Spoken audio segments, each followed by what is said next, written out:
Assalamualaikum. Saya nak unboxing TV. Company ni harga dia memang berpatutan. Dia ni adalah JNT Cargo. Penghantaran agak pantas.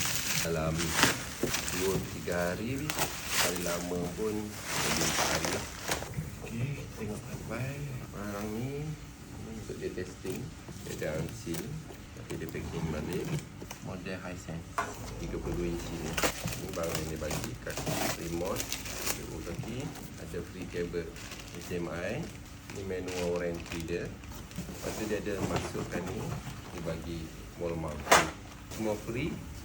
Penghantaran pun free, percuma. Dah dia tak style brand lain yang boleh cabut kabel. Yang ni dah memang dah melekat dekat sini lah. Ada button menu tak? Okey, dah ada ni. Kira baik, ini untuk display saja. Saya beli ni untuk display CCTV. Okey, memang terbaik. Untuk pembelian boleh tekan button bawah. Jangan lupa komen, like, share serta follow. Terima kasih kerana support. Assalamualaikum.